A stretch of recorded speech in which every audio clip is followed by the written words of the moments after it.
Hola chicos, ¿cómo están? Antes de arrancar con la clase, quiero invitarlos a que se suscriban al canal de HQ Universitario. Ustedes acá van a encontrar un montón de contenido vinculado a la Facultad de Ciencias Médicas, no solamente para kinesiología, sino también para otras carreras como medicina, tecnología médica, nutrición, etcétera. Además, ustedes pueden desbloquear el curso completo, lo van a hacer al principio del canal, donde hay un link que te lleva a la tienda oficial HQ, donde acá vas a poder elegir la materia que vos necesites. Ahora sí, arrancamos con la clase. En un movimiento rectilíneo uniformemente acelerado, ¿cómo varía la velocidad del objeto? Supongo que acá había opciones, seguramente, ¿no? Bueno, mira, acá te está diciendo el movimiento rectilíneo uniformemente acelerado, o MRUA también.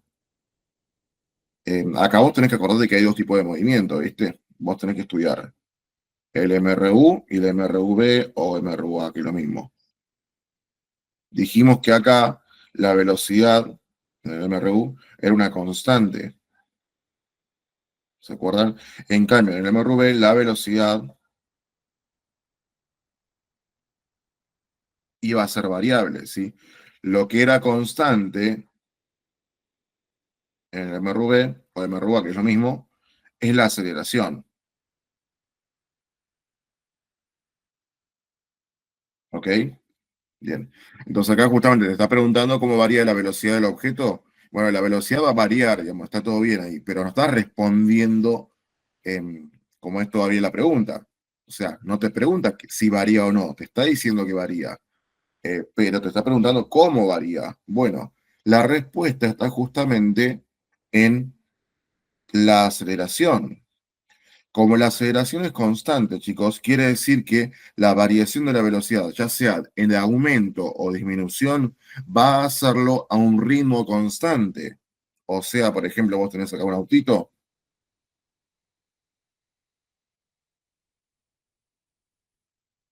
que para que venía con 10 metros por segundo de velocidad, ¿viste? Bueno, cuando pasa un segundo, este autito, un segundo nada más, va a tener de pronto, ponerle 20 metros por segundo. Cuando pasa otro segundo,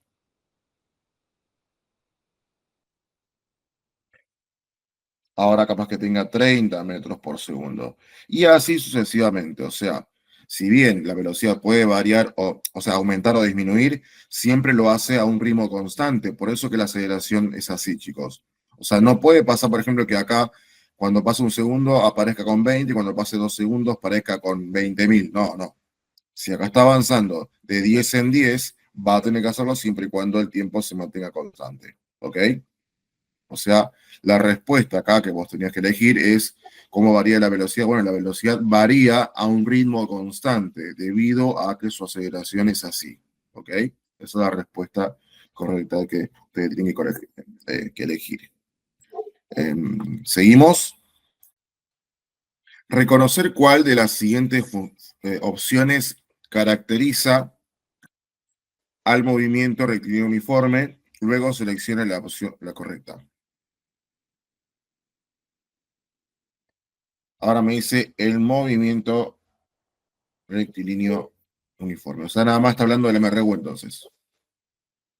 Bueno, el MRU que sabemos nosotros, que tiene que ser la velocidad constante, ¿no? Eso sabemos. De hecho, la misma palabra lo dice. O sea, el nombre lo dice. M es de movimiento. O sea, debe estar necesariamente moviéndose. R es porque tiene que hacer una trayectoria recta. No puede ser circular ni nada de eso. Tiene que ser recto el movimiento. Y U de uniforme quiere decir esto de la velocidad constante. Entonces, si vos tuvieras opciones acá, tenés que elegir. Bueno, lo que caracteriza justamente este movimiento es que debe estar en movimiento, necesariamente no puede estar en reposo, eso quiere decir, debe ser recto, no puede ser curvilíneo, por ejemplo, y la velocidad también debe ser constante. Esas son las tres características fundamentales del movimiento rectilíneo uniforme, que, como te dije, el mismo nombre te lo está diciendo. ¿Ok?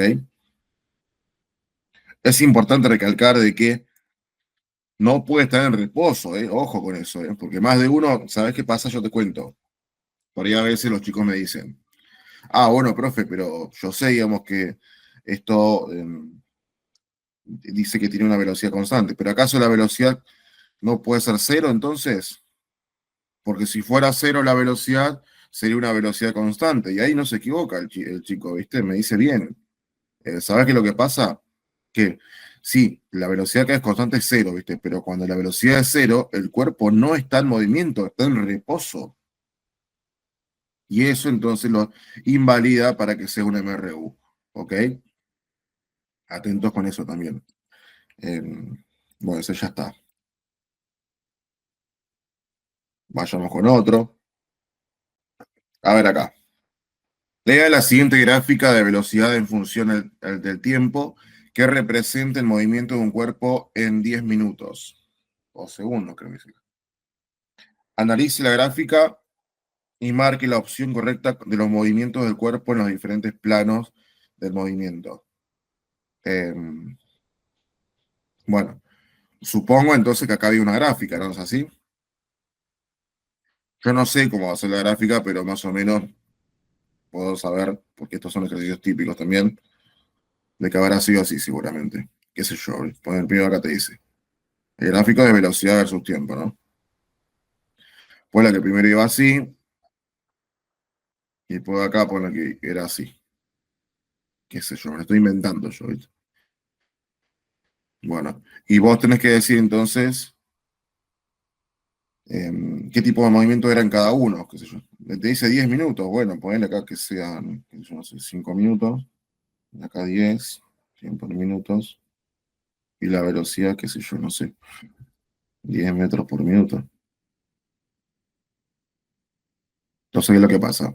Vos del gráfico podés detectar varias cosas. Primero, de esta primera sección, como la velocidad es constante, sabés que va a ser el tipo de movimiento MRU, ¿viste? Y en este segundo tramo, este que está acá, sabes que la velocidad va disminuyendo, de hecho, hasta llegar a cero, ¿viste? Por lo tanto, llega a detenerse, o sea, está frenando el coche este. Y como está variando su velocidad, entonces esto va a ser MRV. Datos, podés sacar un montón de datos acá también si querés, por ejemplo, mira, ves, la velocidad en este trayecto es de 10 metros por minuto, el tiempo que tarda ese trayecto son 5 minutos. Acá, para el segundo movimiento, vos tenés una velocidad inicial de 10 metros por minuto. Entonces también acá, ¿cómo es? La velocidad final, que es de cero, porque llega a reposo, y también desde el tiempo, que de 5 a 10 son otros 5 minutos más. Yo no estoy poniendo minutos, capaz que era segundos, no sé. Yo no lo estoy inventando, pero fíjate que nada más era cuestión de saber interpretar los gráficos para rescatar los datos. Lo que por ahí parece más común es que te suelen preguntar nada más el tipo de movimiento. Si esto acelera, desacelera, por ejemplo, acá vos estás viendo claramente que esto va a velocidad constante, en cambio que esto frena, ¿ok? Sí, algo por ahí un poco más quisquilloso, podría decirlo yo, digamos, es que te pregunten cuánto avanza acá y cuánto avanza acá, ¿ok? Eso es lo que puede pasar. Y vos para poder saber ese desplazamiento, tenés dos formas de poder hacerlo, ojo, ¿eh? Una forma, por ejemplo, puede ser la convencional, que es con las ecuaciones que tenemos disponibles, que te enseñé yo a vos en el teórico, conteniendo la velocidad y el tiempo, podés sacarle a esta distancia. Y acá también lo mismo, pero usás las ecuaciones de MRV, porque acordate que son diferentes. Para MRU no son las mismas ecuaciones que para MRV. Yo te pasé también a vos un formulario ahí en los grupos para que los tomes en cuenta también eso. O sea, un camino es usar la fórmula entonces. Ahora, ¿cuál es el otro camino? Que la verdad a mí me parece más interesante en este caso, es sacar las áreas. Esta área uno y esta área 2. ¿Por qué? Porque hemos demostrado en el teórico también de que el área bajo la curva de un, de un gráfico de velocidad versus tiempo es simplemente el desplazamiento que recorre. Por ejemplo, acá, el área uno, ¿cómo la sacaría? Si es un cuadradito. Y bueno, va a ser base por altura. 5 minutos por 10 metros sobre minuto. Cancelo, cancelo. 50 metros recorrió en el primer tramo. ¿Ves? Qué fácil que es. Y el área 2, ¿cómo lo sacás? Y esto es un triángulo. es base por altura sobre 2, ¿viste? La base sí es 5 minutos, de acá para acá son 5. La altura son los 10 metros por minuto también. Tuki tuki, y esto dividido 2. Por la fórmula de lo que es un triángulo nada más, ¿no? Y te da 25 metros. ¿Ves? Es mucho más sencillo por ahí trabajarlo como si fuera un triángulo, en este caso particular. Eh, bueno, y después si te pide la total, ¿qué haces? Sumás esta distancia más esta distancia y ya está. ¿Viste? Pero bueno, más o menos de esa forma. Yo te lo explico porque yo no sé cuáles son las opciones en sí, ni nada de eso, pero más o menos para que ya sepas cómo trabajar con este tipo de ejercicios. Vamos a borrar.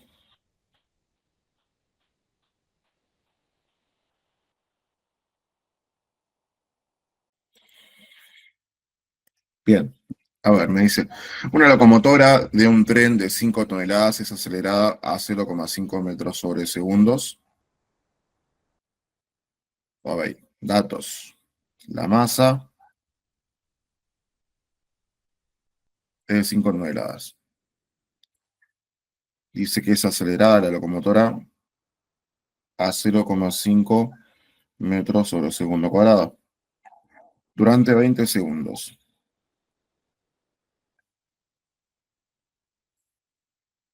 desplazándose 100 metros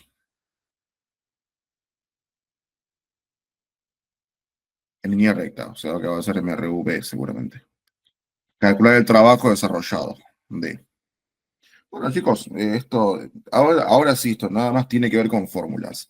El trabajo, vos sabés muy bien que es fuerza por desplazamiento, ¿entendés? Entonces, si tenés el desplazamiento, que, mira, que lo tenés, ya casi podrías sacar el trabajo, ¿viste? Pero te falta la fuerza. Bueno, recordemos también de que la fuerza tiene otra formulita. Es la masa por la aceleración. O sea que acá yo puedo sustituir esto, Puki, ahí me va a quedar. Masa por aceleración por desplazamiento. ¿Ves? Y ahí puedo calcular el trabajo. ¿Tenés los datos? Y sí, los tenés, mirá. Tenés la masa que son 5 toneladas. Acordate que una tonelada son 1000 kilogramos, ¿viste? Si los pasás a kilos para que esté en el sistema internacional, van a ser entonces 5000 kilos. Y eso me vas a colocar acá. La aceleración te la está dando acá también el chabón, ¿viste? 0,5 metros sobre segundo cuadrado. Y el desplazamiento también te lo da. Son 100 metros. Tuki. Me hace la cuenta, quedaría en 50 por 5000. ¿Cuánto es, che, esto? Ya te saco yo, hermano. 50 por 5000, 250.000.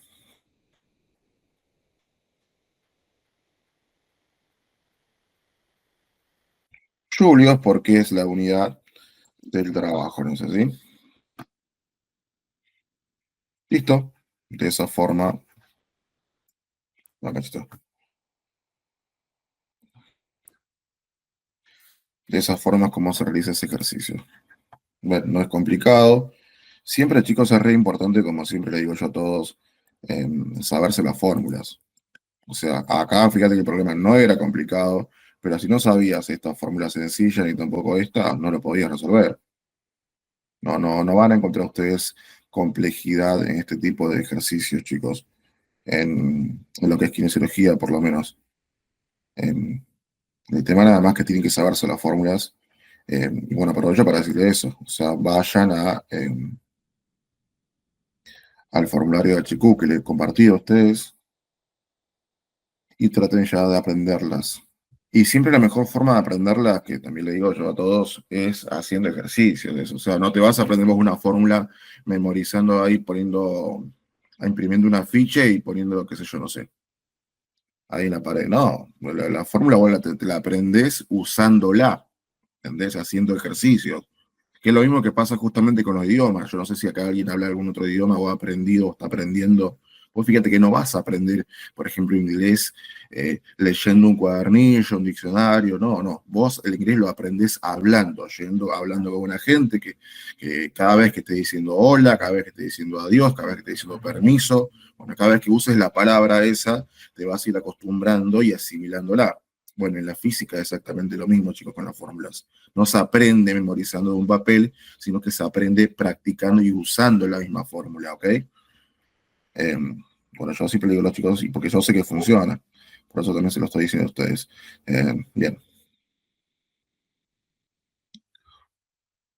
ahí está. Ahora vamos a hacer otros.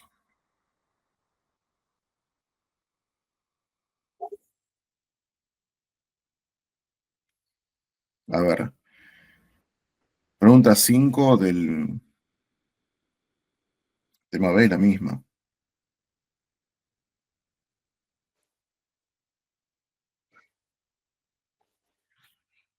A ver acá. Espérame un cachito, ¿sí?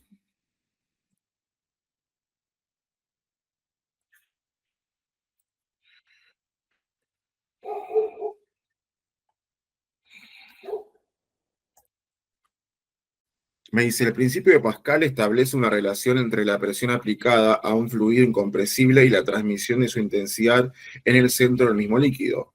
En una prensa hidráulica, una máquina donde puede observarse el cumplimiento de este principio, se observa un fenómeno de transmisión de fuerzas, donde puede observarse que la opción correcta es la E, ¿viste? Bueno, ¿qué es lo que pasa?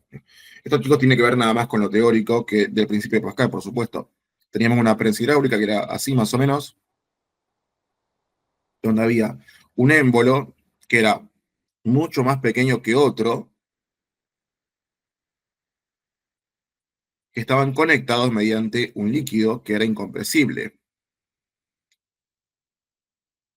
Vos tenés el émbolo, acá tenés también el otro émbolo. Entonces, ¿qué es lo que sucedía? Pasaba esto.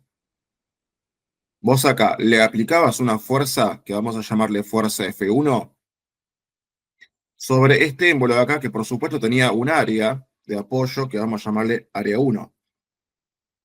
Por supuesto, por definición sabemos que la presión 1 va a ser igual a la fuerza 1 sobre el área 1, según lo que aprendimos también en la clase. Entonces, ¿qué pasaba? Acá, esa presión, mediante este líquido incompresible, se transmitía en todas las partes de este recipiente, no solamente en el seno del líquido, también en las paredes, en las esquinas, en todos lados. O sea, se transmitía por todos lados. La explicación básica o química, si quieren llamarle, era simplemente porque vos considerabas el líquido a ser incompresible, que era un conjunto de pelotitas, ¿viste? Pelotitas rígidas. Entonces, ¿qué pasaba? Si acá ya no hay más campo, ya no hay más lugar, y vos agarrás y pechás tanto para meter otra pelotita más, ¿qué pensás? ¿Que comprimiste estas pelotitas? No, no las comprimiste nada. Lo que vos hiciste es pechar todas las pelotas, y cuando vos pechaste una acá, la metiste adentro, solamente una acá habrá salido con la misma intensidad. Bueno, de la misma forma trabaja justamente la fuerza, la intensidad de la presión acá, y por eso se transmite por todos lados, haciendo que llegase a esta otra parte de esta prensa, generando una fuerza 2 sobre un área 2. Pero la presión acá tiene que ser exactamente la misma, entonces decimos que presión 2 va a ser igual también a la fuerza 2 sobre el área 2. Entonces, como la intensidad de la presión era la misma tanto en este punto de acá como en este punto de acá, vos podés igualar estas dos presiones. Y de esa forma podés igualar también entonces sus definiciones, quedándote una expresión que es la clásica del principio de Pascal, que la fuerza 1 sobre el área 1 es igual a la fuerza 2 sobre el área 2. Entonces, esta prensa justamente a vos te sirve para poder vincular o relacionar matemáticamente las fuerzas aplicadas con respecto a sus áreas. Y decís entonces que la fuerza va a ser inversamente proporcional al área de aplicación. Es por eso que funciona el gato hidráulico, ese que usamos con el auto para levantar la rueda. Bueno, ¿qué es lo que pasa? No es que vos agarrás y con la fuerza que vos tenés ya levantás el auto al toque. No, vos lo tenés que hacer varias veces porque esa fuerza se va acumulando en forma de presión en el aceite hidráulico que tiene adentro. Y de a poquito va acumulando esa fuerza y va levantando el cochecito. ¿entendés? No sé bien cuáles son las respuestas acá porque no te la especifica, pero si fue algo, por decirlo así, de la definición, tendría que haber sido alguna fórmula de acá, como por ejemplo que las presiones son iguales, que esta es la fórmula de la definición, o que F1 es inversamente proporcional, perdón, que es directamente proporcional al área 1, cosas así, ¿entendés? Eh, Básicamente es lo que se tendría que responder solamente con este principio, o sea, más de esto no puede haber. Por ahí, si puede haber, por ejemplo, y esto solamente como comentario por si llega a haber un examen diferente, eh, si tiene que ver esto con algo de cálculos, por ejemplo, y lo que te pueden dar justamente es una fórmula de esta, pero tiene que dar todos los datos. Te van a dar la fuerza 1, la fuerza 2, el área 1, y tienes que despejar el área 2, que seguramente va a ser lo que te van a preguntar. Otra que puede ser por ahí un poquito más compleja también, es que no te den a vos el área, pero que te den el radio del émbolo, por ejemplo, que te den radio 2. Pero sabemos nosotros, por la parte matemática, que tenemos que ya saber que el área se define como pi por el radio al cuadrado. O sea que si te dan el radio, también podés vos calcular el área usando esta fórmula de acá, ¿no? Lo reemplazas ahí y tenés el área y lo mismo podés después trasladar ese dato acá y despejar la fuerza o el área o lo que te vayan preguntando. ¿Ok? También no necesariamente te van a decir que esto va a ser una fuerza. Puede ser que te digan que es un peso, porque de hecho es lo mismo. Fíjate que acá esa fuerza que yo estoy representando, en realidad puede ser un autito, que pesa, qué sé yo, no sé, 30.000 newton, qué sé yo. Entonces, bueno, vos tenés que entender que entonces si te dice que hay un auto acá, está haciendo referencia con su peso a la fuerza F1 también. Y es cuestión nada más entonces de reemplazar ahí. Lo mismo, volvemos a esto de que tenés que saberte las fórmulas y saber despejarlas también. Por eso que siempre repito y no me canso de hacerlo, que es re importante que, que las aprendas mediante el formulario de HQ, que ya está disponible para todos. Bien, a ver, vayamos con otra.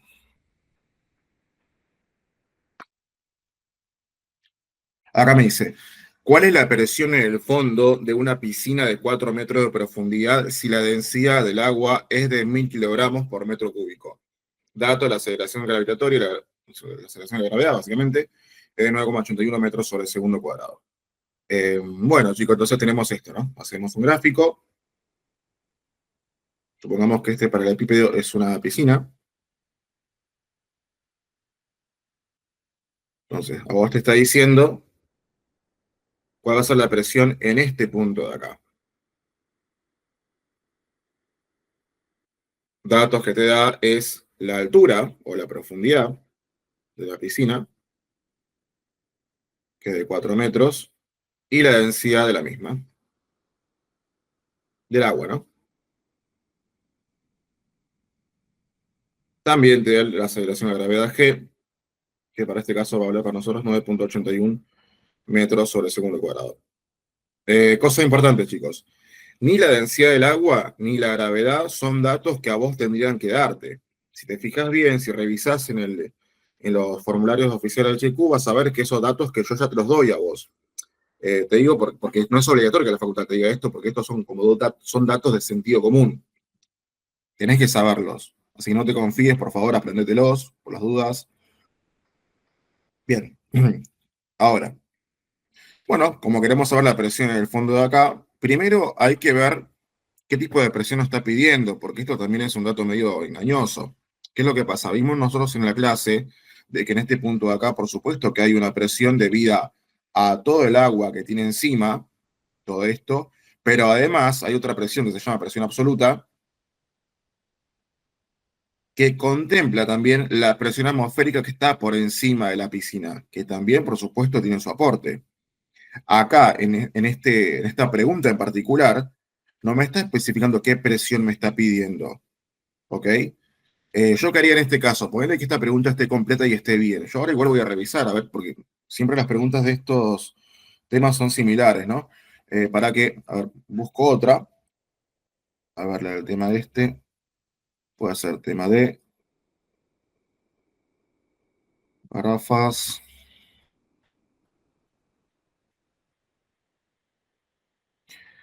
Visible, para que busco yo.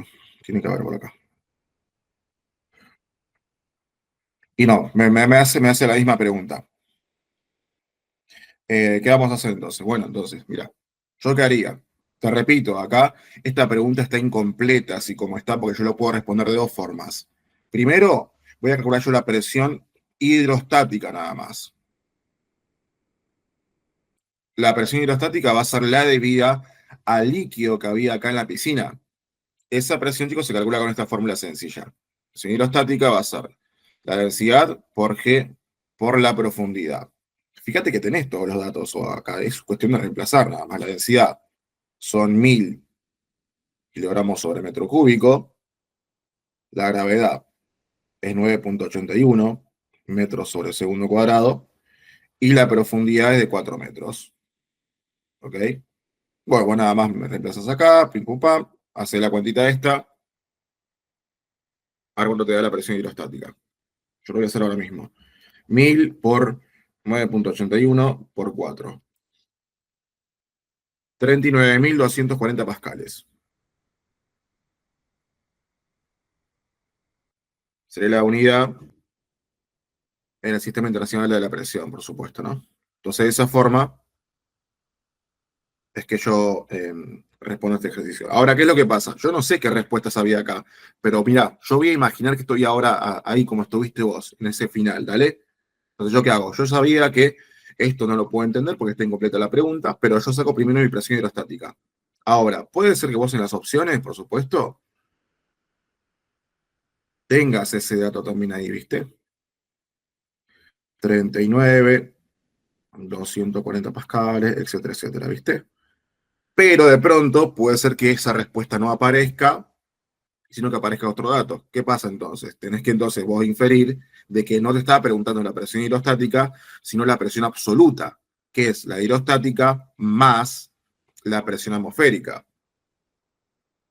Y la presión absoluta, como te dije recién, es la suma de la hidrostática más la presión atmosférica. Entonces, ¿vos qué tenés que hacer acá nada más? Y hacer una sencilla suma. Esto, que ya sabes cuánto vale, es 39.240 pascales, más la presión hidrostática, que yo sé que vale 101.300 pascales. Lo mismo, este dato lo tenés que saber y fíjate que está también en los formularios de HQ. A ver, suma entonces yo 39.000 más 101.300. Y me da 140.540 pascales. ¿Sí? Que bueno, podría ser también que esté esa respuesta acá entonces, ¿viste? Entonces, ¿qué es lo que sucede? Si acá el autor no te especifica a vos qué tipo de presión te está preguntando, si es la absoluta o la presión hidrostática, y están las dos respuestas, cualquiera de las dos estaría válida. ¿Sabes por qué? Porque vos podés refutar acá, vos podés decir, pero pará, yo como sabías, tenía que poner esta o esta o acá, si usted no me la especificó. Porque las dos para mí son válidas, te puedes decir vos, ¿entendés? Y ellos no van a tener forma de vos de discutirte nada, porque de hecho ellos se habrán equivocado. Ahora, si esta respuesta no estaba, por ejemplo, y nada más estaba esta otra, entonces claramente es esta. Y por más que se hayan olvidado, vos tenés que darte cuenta de que hizo referencia el autor a la presión absoluta. ¿Entendés? O sea, no porque esté así esto y acá haya que diga ninguna anterior, vos me vas a poner esta. No, porque tranquilamente pudo haber dicho la facultad de que te estaba preguntando la absoluta. Entonces así estaba para poder marcar. ¿Ok? Y además, chicos, acá recuerden, más allá de que yo no sé las respuestas que han escrito, recuerden que las presiones se miden en diferentes unidades, no solamente en pascales, se miden en atmósferas, se miden en milímetros de mercurio, se miden en Torricelli. Hay un montón de unidades de presiones que también vos lo tenés disponible en la tabla de conversiones de HQ. Así que también no lo tomes por menos, aprendete esas conversiones por las dudas. Porque puede ser, ¿sabes qué cosa? Puede ser que de pronto no tenías esta respuesta tampoco para visualizar vos, porque de pronto acá el autor le pintó ponerte esto, que sé yo, no sé, en milímetro de mercurio. Entonces, si vos no sabías convertir de pascales a milímetros de mercurio, nunca te ibas a dar cuenta que la respuesta sí estaba lo mismo, ¿entendés? Es por eso importante, siempre digo yo, de saber convertir las unidades. Y más que todo en este tipo de temas, chicos, en hidráulica, que hay mucha conversión de unidades eh, en su examen de la carrera. Bien, sigamos.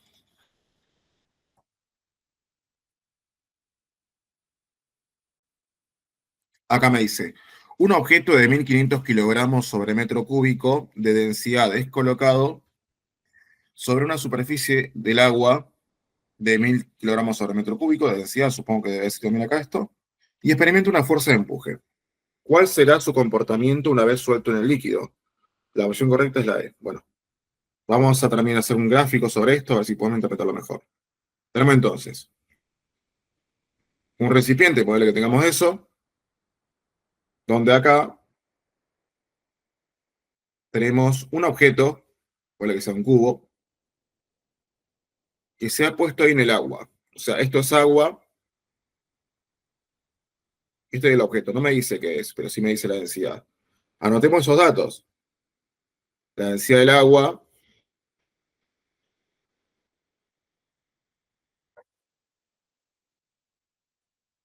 es de 1000 kilogramos sobre metro cúbico, y cuando está sumergido, más allá de que esté sumergido, no igual, ¿viste? La densidad del objeto, te dice acá el señor, es de 1500 kilogramos sobre metro cúbico. Bueno, yo a vos te mostré en las clases, por supuesto, de que acá vos tenés una fuerza para abajo que va a ser el peso del objeto, que siempre lo tira hacia abajo, y como esto se está sumergiendo, va a tener también acá, hacia arriba, un empuje debido al agua, o sea, el líquido que sale justamente de la superficie en equilibrio. ¿Ok? Y esa es la fuerza de empuje. ¿Qué pasa? Claramente acá, si el peso supera a la fuerza de empuje, el cuerpo este va a empezar a acelerar hacia abajo y va a empezar a caer. Pero si el empuje supera el peso, entonces esto va a empezar a flotar hasta que llegue a un estado de equilibrio. O bien también puede pasar de que el empuje y el peso sean exactamente iguales, o sea que automáticamente ya estarían en equilibrio. O sea, vos podés mirar el problema por ese lado, pensando de que hay que hacer un montón de cálculos y demás, que no estaría mal también hacerlo, pero ¿sabes qué? Lo que pasa, yo no voy a ir por ese camino de los datos, o sea, de igualar el empuje con el peso, a ver qué pasa y demás. ¿Sabes por qué? Porque primero carezco de información. No me está dando más información el autor que solamente las densidades del cuerpo y del agua. ¿Entendés? Entonces, eso a mí me da a entender de que tengo que usar la teoría nada más para resolver este ejercicio. Algo típico, chicos, en sus ejercicios de kinesiología. Fíjense también en el Drive, que tienen ustedes también ¿cómo es? El integral completo el año pasado. Los ejercicios no van a ser muy diferentes a lo que están tomando ahora. Chequenlo, los invito para que lo hagan, por favor. ¿A qué me refiero entonces? Si vos tenés la densidad de uno y tenés la densidad de otro, en clase yo les enseñé a ustedes de que ustedes ya pueden predecir si el cuerpo se va a hundir o va a flotar o se va a mantener en equilibrio. Claramente, para que un cuerpo se hunda, necesariamente la densidad del objeto tiene que ser mayor que la densidad del líquido o del agua en este caso. Para que un cuerpo flote, o sea, podés hundirlo todo lo que vos quieras, pero al final va a flotar. La densidad del objeto tiene que ser menor que la densidad del agua. Y por supuesto va a haber parte del objeto que va a estar por encima del agua. ¿Sí? También puede estar un cuerpo en equilibrio, puedes llamarlo si querés. Cuando la densidad del objeto es igual a la densidad del agua. Y acá podría estar en cualquier parte. Me refiero a esto yo. Si lo querés ver en dibujitos, sería así, mira. Es como que acá el cuerpo se estaría ya hundiendo con una aceleración así, ¿viste? Ahí está. Acá el cuerpo estaría flotando en el agua, o sea, al final del día quedaría flotando, se estaría quietito esto, y qué tanto salga el cuerpo afuera del agua va a depender también de qué tanto es menor la densidad del objeto con respecto a la densidad del agua. Si esto tiene muy poca densidad, entonces esto va a flotar, por supuesto, mucha más parte hacia afuera. Y por último, el equilibrio puede estar cuando esté acá en el líquido, y el cuerpo vos lo podás mantener donde vos quieras. Por ejemplo, puede estar acá, o si vos querés con tu mano lo podés mover y lo podés dejar acá y se va a mantener ahí. O sea, no importa donde vos lo muevas al bloque este, si tiene la misma densidad que el agua, donde vos lo pongas, ¡pum!, se va a quedar quietito ahí el cuerpo ese. No se va a hundir en nada de eso. ¿Por qué? Porque no hay como diferencia de densidades. O sea, como que se pierde o se confunde con la misma agua. el objeto, ¿entendés? El objeto va a quedar en una posición que vos le des, no que él diga, porque esto está en equilibrio con el agua. ¿Entienden, chicos? Bien. Claramente, acá como ves que el objeto tiene mucha más densidad que la del agua, por supuesto que se va a hundir el mismo. Yo no sé cuáles eran las respuestas, pero dentro de toda esa información creo que vos ya podrías responder preguntas similares. ¿Vamos? De esa forma es como se resolvía. Bueno, vamos con una más. Pues ahora que ya estamos. A ver.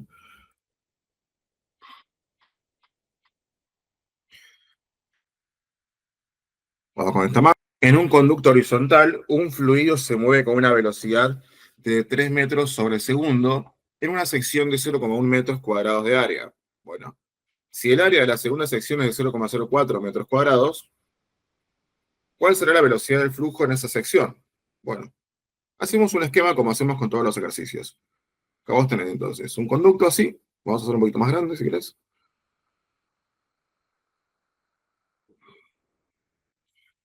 Que como es horizontal lo voy a dibujar así. Y yo lo hago más chiquitito acá lo estrecho porque me está diciendo el señor, mira eso, mira. Me dice que el área primera, esta sección, vamos a llamarle si querés, área 1, es de 0,1 metros cuadrados. Y me dice que esta otra sección es más chiquitita, pero hoy me di cuenta por los números nada más. No es que me dijo el señor a mí eso.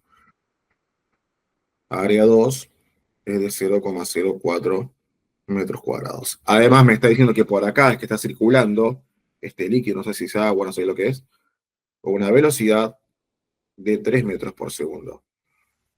Y me pregunta a sí mismo cuál va a ser esta velocidad de salida con la que sale. Velocidad 2, no sé cuánto vale esto. ¿Ves? Y bueno, chicos, claramente acá nada más hay que aplicar la ecuación de continuidad. La que dice lo siguiente, cuando vos tenés un flujo de un líquido o un gas o lo que sea que está circulando por un tubo, ya sea horizontal o no, porque esto puede ser que no sea horizontal, lo mismo funcionaría, chicos. Dice que el caudal en esta sección va a ser igual al caudal de salida. Y tiene sentido, ¿sabes por qué? Porque fíjate que, mira, si acá hay un solo tubo y acá está circulando agua, ¿viste? Y pasa todo el agua por acá. ¿Qué pensás que va a salir por acá? ¿Menos agua? Y no puede ser eso, no tiene lógica. ¿Por qué? Porque ¿cómo va a salir menos agua acá si solamente por acá entra agua? Lo que entra tiene que salir. ¿Dónde se puede almacenar? Si acá no hay lugar, no hay una bifurcación donde esto pueda escaparse, ¿viste? No existe eso. Entonces, por eso mismo, inferimos de que los caudales tienen que ser iguales, tanto de entrada como el de salida. Y el caudal, como vimos también en las fórmulas, dijimos que se definía como la velocidad 1 por el área 1, y el caudal 2, por supuesto, la velocidad 2 por el área 2. Y esta es la fórmula que me llevará a mí la resolución del mismo.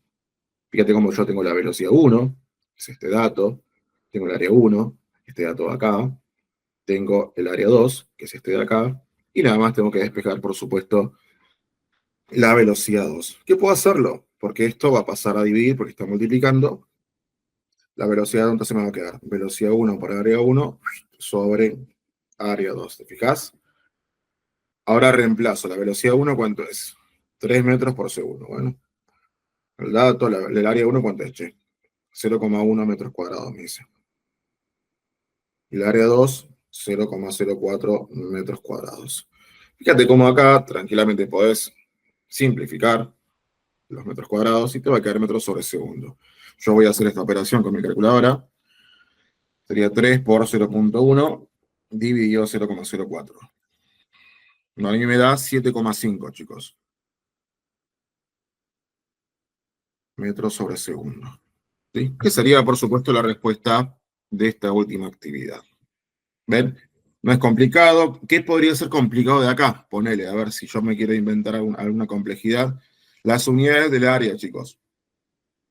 De pronto capaz el área acá no te la daba en metros cuadrados y acá no te la daba en otra unidad. Entonces no podíamos poner acá las áreas con diferentes unidades porque te iba a dar mal.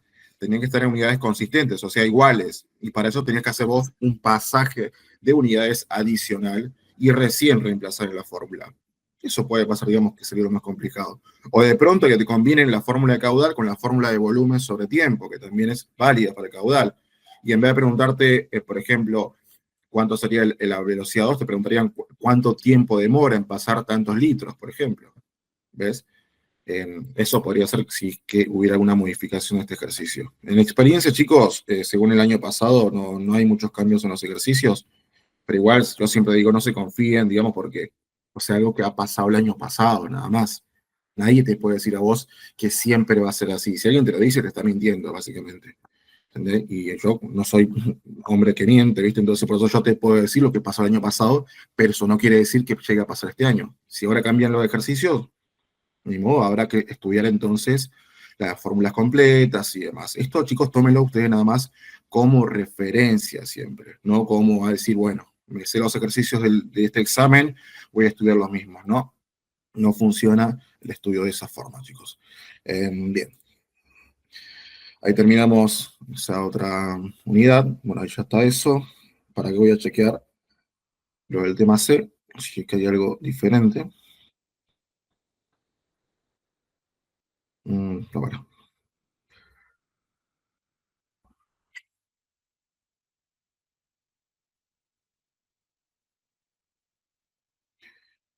No, del tema C, chicos, es todo lo mismo, ¿eh? Ya lo estoy yo chequeando ahora. A ver, el tema A, lo mismo. Vayamos con el tema D. Después, si quieren, revísenlo por las dudas, ¿viste? Pero no, yo estoy leyendo acá justamente y todo lo mismo. Profe, tengo una consulta. Sí, decime. ¿Viste que en el primero que hiciste, en el 9 que era la definición correcta de lo de las presiones, como había dicho, la fuerza va a ser inversamente proporcional a... No, es directamente proporcional al área. Ah, claro. Antes de eso no había dicho algo más, tipo como va a ser inversamente proporcional. No, yo dije esto, a ver.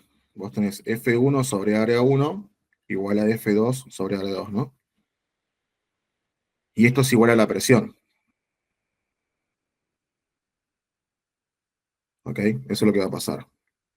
Ahora, esta con esta son directamente proporcionales porque están del mismo lado y una arriba y una abajo.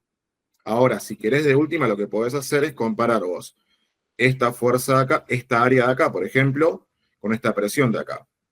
Y en ese caso, si la fuerza es constante, el área va a ser inversamente proporcional a la presión. A mayor área tenés menos presión.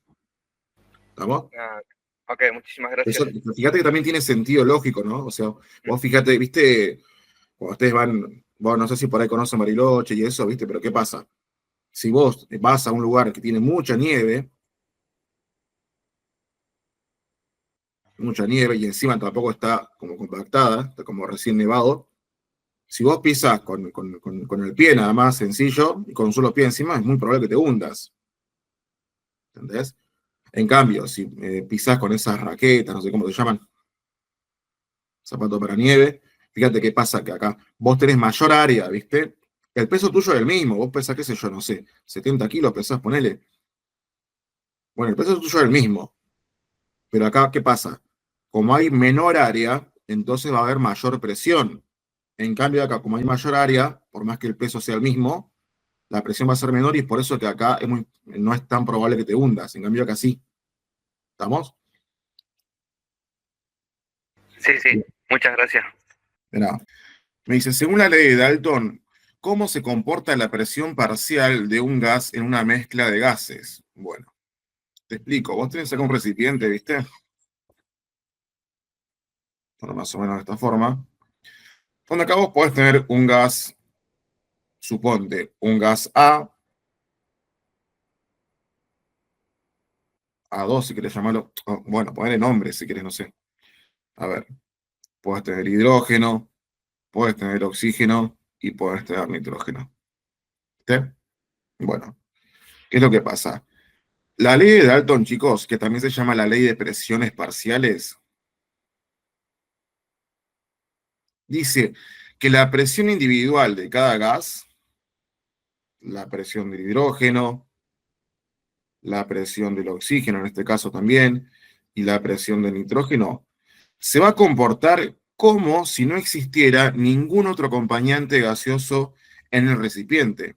O sea, el hidrógeno este de acá va a ir moviéndose con sus moléculas y toda la historia, como si en realidad ni el nitrógeno ni el oxígeno existieran. Se va a mover libremente.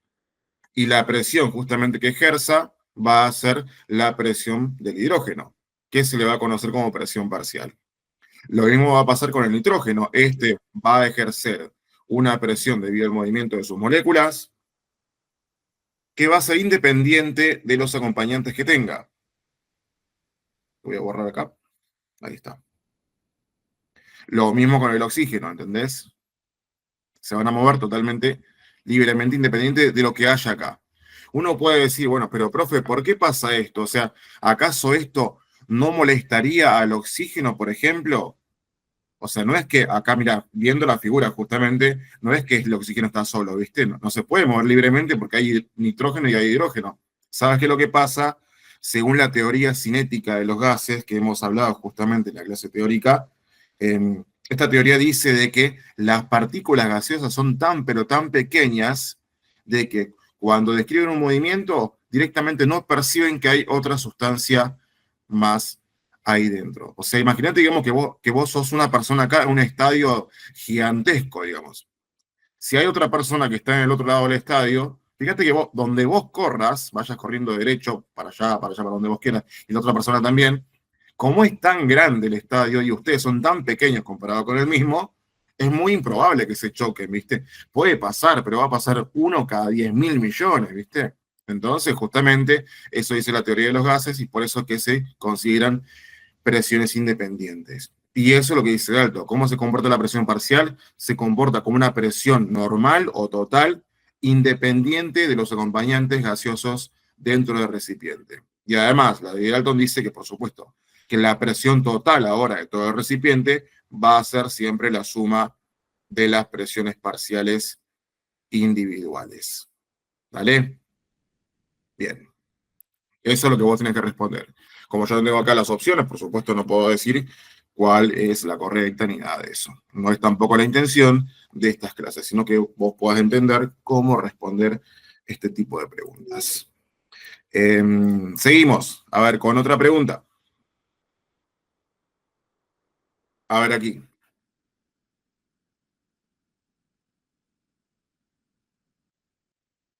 Para que borro esto.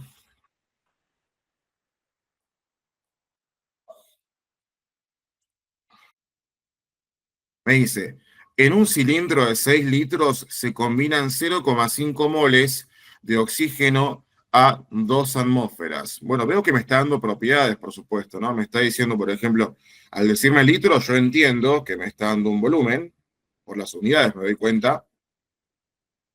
Me dice 0,5 moles, bueno, me está dando los moles. Supongo que debe ser un gas. Bueno, además me dice que es oxígeno, este gas. Acordate siempre que el oxígeno gaseoso es diatómico, o sea, siempre viene acompañado de par en par. Y además te dice que está a 2 atmósferas. O sea, esto te está indicando, por supuesto, la presión del mismo. Listo, anoté todos los datos. Con todo ello, leo. Calcular la temperatura a la que se encuentra y luego seleccionar lo correcto. Bueno, habrá que calcular la temperatura. Fíjate que acá vos tenés entonces volumen, número de moles, presión y también ¿cómo es? El tipo de gas.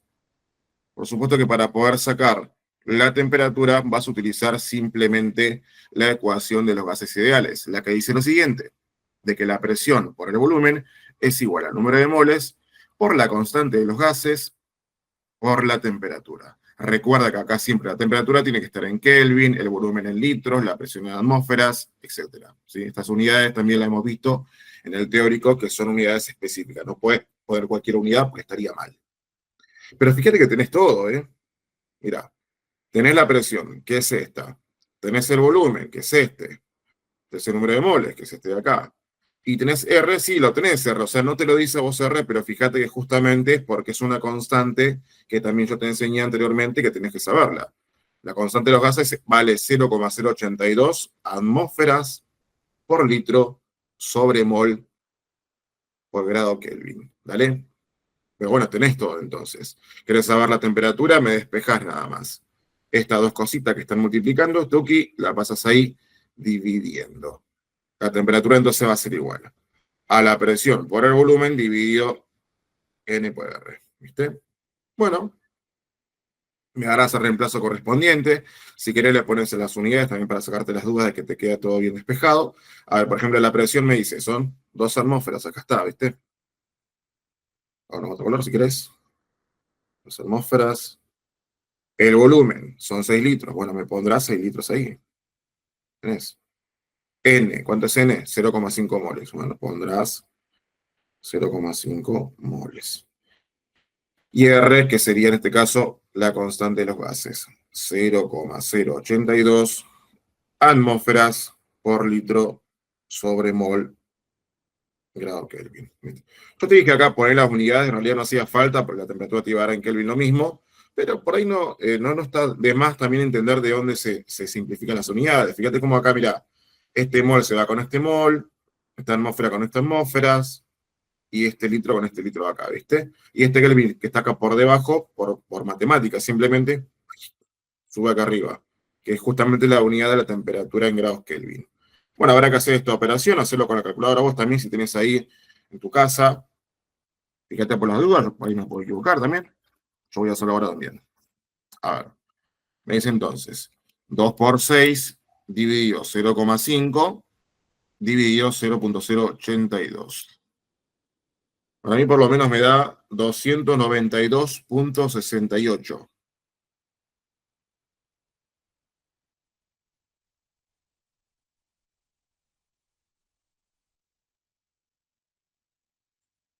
grados Kelvin. Y esa sería justamente la respuesta correcta. Una cosa más, porque acá yo no sé las opciones, ¿viste? ¿Qué es lo que pasa? Esto está en escala absoluta, chicos. Si a ustedes le daban, por ejemplo, a una opción que estaba en escala de grados centígrados, había que pasar la temperatura. Recuerda de que la temperatura en grados centígrados es la temperatura en escala absoluta, o sea, en Kelvin, está de acá, menos 273,15, o bien en este caso, para redondear, 2 y 3 Kelvin nada más. Entonces, ¿vos qué haces?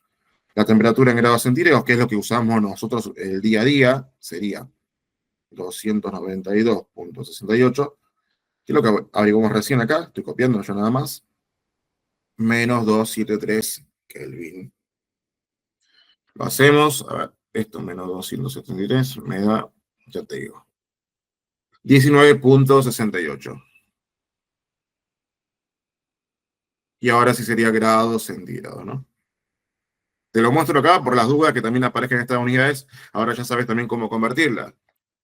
Siempre te invito a que veas el apunte oficial de Checuca, ahí todo yo ya te lo estoy explicando con lujo de detalles. Bien, sigamos. Si tienen dudas, por supuesto, me pueden hablar, chicos, no hay drama, ¿eh?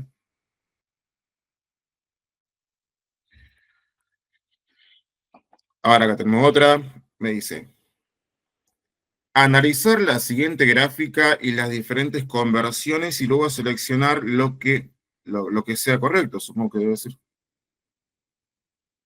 Bueno, mira, el tema es que acá no tengo yo una gráfica, chicos. No sé si alguno de ustedes, ahora que están ahí, me pueden ayudar.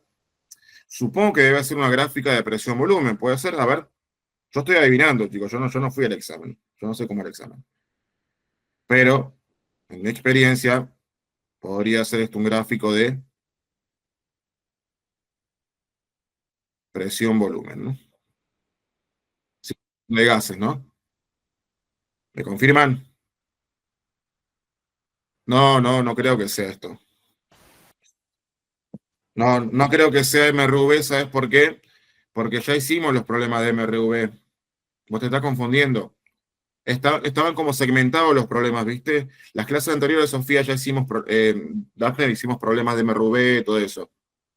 Ahora estamos hablando de presión y temperatura, por eso. Te había que ver si era isobárica o isocórica. Bueno, dale, listo. Porque son problemas típicos, ¿viste? O sea, tampoco hay que adivinar mucho, ¿viste? ¿Qué es lo que pasa? Bueno, yo me voy a inventar esto igual, ¿eh? Suponete que de pronto estaba acá en un punto, este de acá,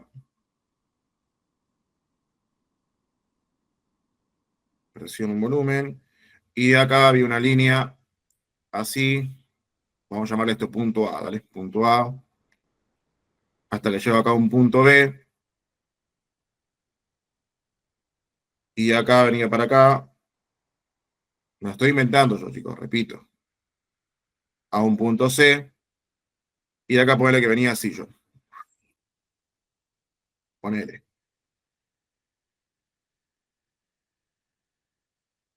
Lo estoy inventando, ¿viste?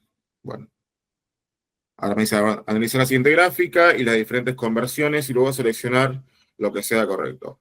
Bueno, supongo que habrá habido como opciones donde me decía de A a B es isobárica, isocórica, de B a C es tanto y de C a A es tanto. Me lo estoy imaginando yo, repito. Bueno, si era algo así, puedo responder, por supuesto. Mira, esto también lo hemos visto en el teórico, chicos. ¿Qué pasa, por ejemplo, cuando yo paso de A hacia B? ¿Qué propiedad se mantiene constante, chicos? Quiero que ustedes me respondan, ¿eh? Viendo el gráfico nada más. ¿Qué propiedad se mantiene constante pasando de A hacia B? A ver si se dan cuenta. La presión. ¿Se da cuenta?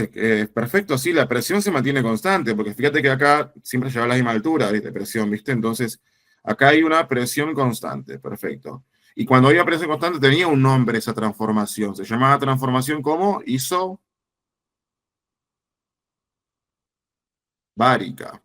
¿viste? Así que así la sacás. Ahora, vayamos de B a C. ¿Qué propiedad ven que se mantiene constante de B a C?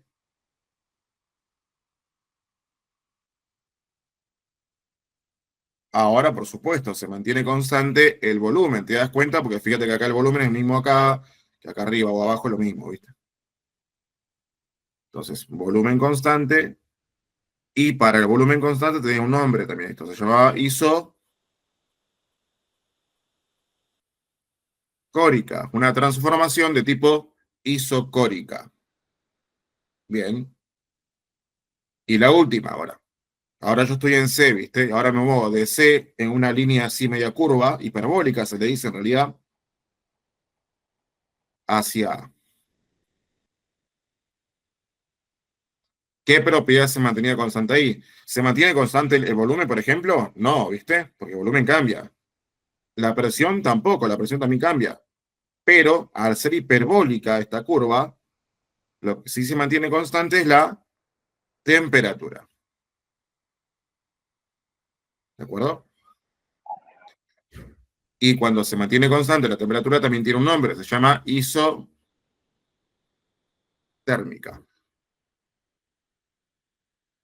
¿De acuerdo? Y más o menos de esa forma es que ustedes tenían que responder justamente el ejercicio. Yo no sé si esto era así exactamente, me lo estoy inventando, chicos, yo. Pero fíjate que no importa cómo te pongan la forma, ¿eh? Mientras vos veas así, la línea horizontal es presión constante isobárica. Línea vertical, volumen constante isocórica. Y línea así tipo hiperbólica, ya está, es una isotérmica. Para hacerla corta, no importa la forma que a vos te pongan acá. ¿Estamos? De esas formas se respondería esa otra actividad. Continuemos. A ver esto. Si un complejo resistor tiene tres resistencias ubicadas en serie y se les aplica una diferencia de potencial de 20 voltios, ¿cuál es la corriente que fluye a través del resistor? Bueno, Profe, o sea, me ahí dice que la, tenemos entonces, perdón, ¿cómo? ahí las resistencias eran 2, 5 y 3. Ah, los datos son, a ver, R1, 2 ohmios, R2, 5 ohmios, y R3, ¿cuánto? 3. 3 ohmios. Genial, dale, gracias. Buen dato, sí, porque me iba a hacer falta. Bien, entonces fíjense que el autor me está diciendo que es un circuito que tiene tres resistencias, pero que están en serie. Aprendimos nosotros que cuando están en serie es una a continuación de otra. O sea, sería así el dibujito. Tuki, tuki, tuki. Esto, bueno, por supuesto, está conectado a una diferencia de potencial. Se dibuja así la fuente de la FEM. Y este voltaje también te lo está diciendo acá, mirá, justamente, es de 20 voltios. Y esta R, bueno, te la está diciendo, este de 2, este de 5 y este de 3. Bien. Te pregunta cuál es la corriente que fluye a través del resistor. Supongo que acá debe decir de cualquier resistor, digamos, porque va a ser continuo todo esto, ¿no? Entonces, ¿qué vamos a hacer, chicos, acá? Lo primero que vos tenés que hacer acá es simplificar este circuito o buscar lo que se llama el circuito equivalente. O sea, esto lo vamos a transformar, por supuesto, por medio de la suma de resistencias, a un circuito que, en vez de tener tres resistencias, voy a tener una sola. Entonces yo te decía eso de simplificarlo. Acá, ahí, esa sola. Y esta resistencia yo lo voy a llamar, ya sabes cómo, RS, por resistencia en serie. La resistencia en serie, recordemos, simplemente para poder tenerla se suman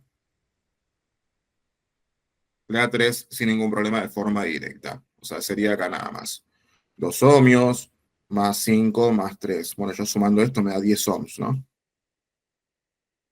Listo. Entonces yo sé que ahora esta resistencia vale 10 ohms y este voltaje vale 10 voltios. Y ahora, encarando este circuito equivalente, lo que voy a hacer nada más es aplicar lo que se conoce como la ley de Ohm, que dice que el voltaje es igual a la corriente por la resistencia. Yo siempre me acuerdo de esto como VIR, ¿viste? De Virginia. Bueno, voltaje es igual a corriente por resistencia.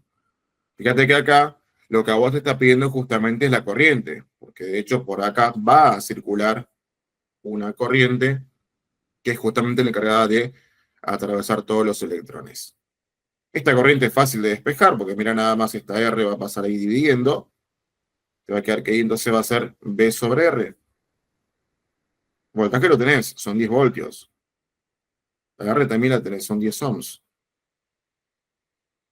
Simplificás y te da que la corriente va a ser de 1 amperio o amper. El voltaje son de 20. Ah, le puse 10, yo no sé por qué le puse 10, tienes razón. 20, entonces acá sería la corriente de 2 amperes, ¿no?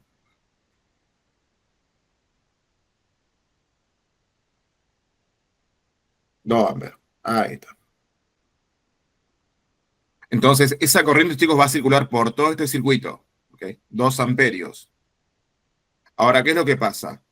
Cuando tenemos ese dato, tenemos que utilizar las leyes de Kirchhoff, las que nos dicen qué pasa cuando la corriente se transforma en unos circuitos en serie o en paralelo. Eso es lo que tenemos que aplicar nosotros. Aprendimos nosotros de que cuando volvemos al circuito original, o sea, este de acá, como esto es un solo conducto, la corriente se va a mantener constante.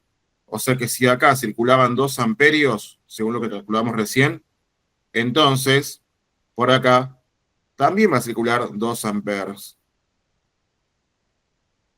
Por acá, por esta de acá también, por esta de acá también. Si querés verlo con sentido lógico, fíjate esto. Imagínate que la corriente en sí, en electricidad, es como un caudal, es como una canilla con agua, ¿viste? ¿Qué pasa? Mira, cuando vos estás pasando agua por un solo tubo, ¿qué pensás que va a pasar con el caudal del agua? ¿Va a ser el mismo o va a cambiar? Y va a ser el mismo, si es el mismo tubo, si no, ¿dónde se va a escapar el agua? ¿Entendés? Ahora sería diferente, por ejemplo, que el agua se bifurque en 2 partes, como las venas, ¿viste? O sea, acá vos tenés 2 amperios y esto se divide en 2, bueno, habrá 1 amper para acá, de última, y 1 amper para acá. Pero si es la misma vena, el caudal tiene que ser el mismo, ¿entendés? Bueno, si lo querés ver de forma análoga, también lo podés ver así, porque de hecho es totalmente válido. Por eso que en un circuito en serie, chicos, la corriente siempre es constante. Eso quiere decir que las respuestas son 2 amperes para este ejercicio. Acá fíjate que no me dijo, no sé si está bien dictado esto o no, pero me dice nada más a través del resistor. Si me preguntó del equivalente, son 2 amperes. Si me preguntó por la resistencia de 2 ohm, son 2 amperes. Por la de 5 ohm, 2 amperes. Por la de 3 ohm, son 2 amperes también. O sea, no importaba por dónde me pregunte, iba a ser exactamente lo mismo. ¿Entienden, chicos? ¿Dudas? Vayamos a este. Me dice, 2 partículas de igual carga y signo contrario se encuentran a una determinada distancia. ¿Qué ocurre con las fuerzas culómbicas mientras ambas se acercan, debe decir, ¿no me parece? Entre sí. Se acercan. Claro, acelerar como que no tiene sentido. Bien, ¿qué pasa? Mirá, te hago el dibujito. Me dice, hay 2 partículas de igual carga. Bueno, ponen acá una carga positiva, una carga negativa, qué sé yo, mandar un dato. 2 coulombios, ponele acá. Como son igual carga, esta va a ser entonces menos 2 coulombios porque tiene signo contrario, pero son iguales. ¿Listo? ¿Qué va a pasar? Resulta, chicos, de que según la ley de Coulomb, justamente, cuando hay 2 cargas que tienen signo diferente, se presenta una fuerza de atracción. Esto dijo el señor Coulomb. Y esta fuerza de atracción va a estar representada así para esa carga y así para esta otra. O sea, claramente se van a atraer estas cargas porque tienen signo diferente. ¿Okay? Eso es lo que va a pasar. Esta fuerza de Coulomb, por supuesto, tiene una forma para poderse calcular. Su fórmula es la siguiente. Fc va a ser igual a la constante de Coulomb por la carga 1 por la carga 2 dividido la distancia que la separa elevada al cuadrado. Donde la distancia, por supuesto, va a ser esta que yo puedo esquematizar aquí. D. ¿Okay? Ahora, ¿qué es lo que pasa? El autor te dice ahora que estas cargas se van a acercar. Entonces, si se acercan, yo voy a volver a hacer otro dibujo, claramente, pero con estas partículas o cargas más cerquita. Ahí está. Q1, Q2, toda la misma historia, ¿no? Bueno, claramente acá van a haber también fuerzas de atracción porque siguen siendo cargas opuestas. Pero ahora observa de que esta distancia, por supuesto, va a ser, vamos a llamarla distancia prima si querés, mucho más pequeña que la anterior, porque se acercaron, ¿viste? Bueno, ahora, ¿cómo calcularía la fuerza opuesta de acá? Por la fórmula calcularía así, ¿no? Fc va a ser igual a la constante de Coulomb por la carga 1 por la carga 2 sobre, en este caso, la distancia prima, vamos a llamarle, al cuadrado. ¿Ok? Bien. A vos te pregunto entonces, ¿qué pasa con la fuerza cuando estos se acercan? Bueno, la fórmula es la que a vos te va a dar la solución acá. Fíjate acá primero. Esta primera Fc, ¿ves? ¿Qué pasó? Tenía la carga 2, la carga 1 y la constante de Coulomb y la distancia de esta. ¿Qué sé yo? Dale un dato si quieres también, si no te das cuenta, ¿eh? Ponele, qué sé yo, no sé, acá 10 metros, mandale. O sea, acá había un 10 al cuadrado, ponele, dividiendo. Imagínate, ¿viste?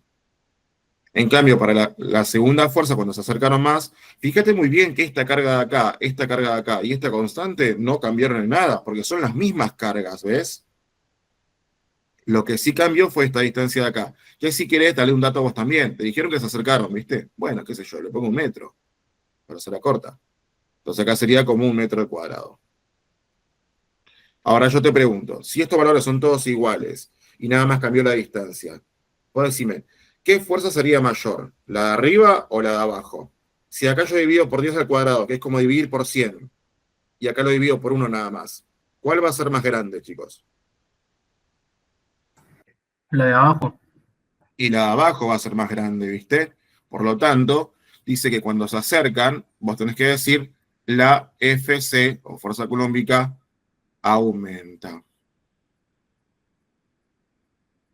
Que tiene sentido, ¿no? O sea, por supuesto de que esta fuerza depende del valor de las cargas y la distancia que las separa. Mientras más cercana sea la distancia, esta fuerza va a ser mucho más potente todavía.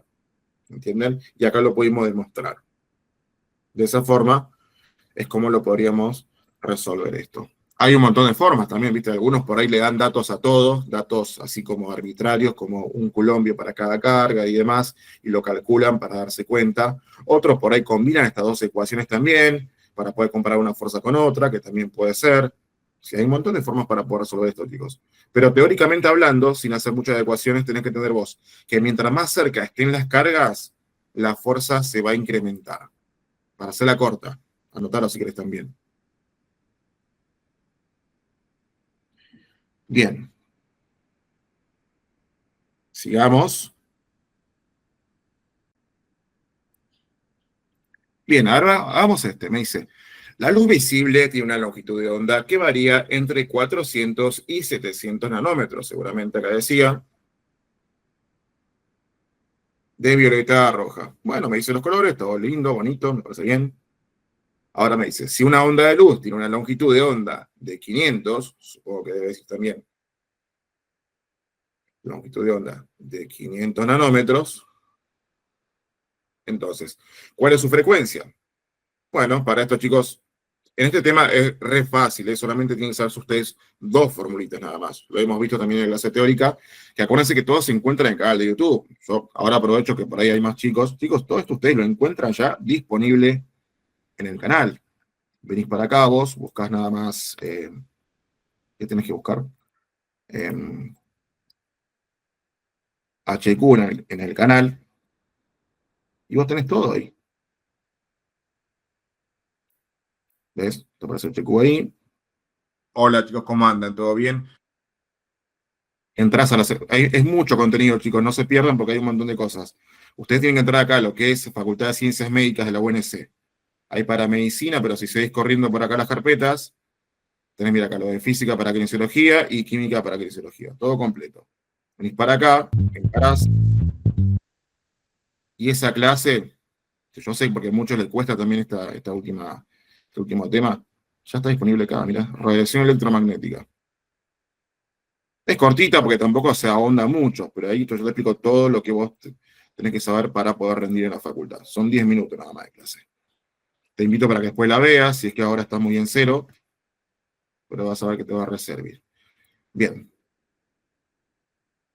Ahora sí, continuando. Te decía que entonces, para poder resolver esto, nada más precisamos saber esta formulita, la que dice que la velocidad de propagación de la onda electromagnética va a ser igual a la frecuencia por la longitud de onda. Esto es longitud de onda. Esto es la frecuencia, que se mide en 1/segundos, o hertz, también que es lo mismo. Y bueno, y C es la velocidad de propagación de la onda electromagnética, que al final es la velocidad de la luz, que vale 3 por 10 a la 8 metros sobre segundo. Bueno, como a vos te está preguntando nada más cuál es su frecuencia, tenés que despejar esta única variable. Tuki, ¿qué haces con esto? Lo pasás dividiendo. Frecuencia entonces va a ser igual a C sobre lambda. Reemplazar los datos, pero antes siempre cuidar las unidades. Por ejemplo, acá esto está en nanómetros. Vos tenés que pasarlo a metros esto. Y por eso ahí, vuelvo a repetir, es importante saber la tabla de conversión de unidades, que también ustedes también la tienen disponible en el apunte oficial de HQ. Vos sabés que un nanómetro es igual a 10 a la menos 9 metros. Tuki tuki, se cancela, te va a quedar 5 por 10 a la menos 7 metros, ¿no? Ahora sí que tenés todas las unidades consistentes, reemplazas. C era este valor, ¿no? 3 por 10 a la 8 metros sobre segundo, sobre lambda, que es la longitud de onda, que es 5 por 10 a la menos 7 metros. Fíjate cómo los metros con los metros se van y te queda nada más 1/segundo, pero 1/segundo es como decir hertz, ¿viste? Es equivalente. Haremos esta conversión nada más entonces, a ver cuánto me puede llegar a dar. A ver. 3 por 10 a la 8 dividido 5 dividido 10 a la menos 7. Bueno, a mí me da, revisen ustedes también por las dudas, 6 por 10 a la 14. O sea, es una onda, por supuesto, de muy alta frecuencia. ¿Vamos? Bien. Y una última. A ver, me dice, de las diferentes bandas de ondas electromagnéticas, ¿cuál de ellas tiene una longitud de onda más corta? Bueno, para eso voy a usar un apunte, el apunte de HQ. A ver, acá tengo un dibujito. Entonces, fíjate que acá vos tenés entonces, abajo te pide la longitud de onda más corta. Vos no vos tenés acá todas estas bandas, pero no te está preguntando por la frecuencia, sino por la longitud de onda, o sea, por esta de acá. La que sea más corta. Fíjate que acá vos tenés una longitud de 10 a los 8 metros, o sea, una frecuencia re baja, pero para que sea la longitud de onda corta, tiene que ser por acá, ¿no? Y la más corta sería esta de acá, ¿no? Toda esta banda. Fíjate, son re cortitas. 10 a la menos 16, 10 a la menos 12, ¿ves? Y eso corresponde claramente a los rayos, todo acá, que son los rayos gamma. ¿Estamos? Y listo. Esto era, por supuesto, más teórico nada más, ¿no? ¿Alguna pregunta?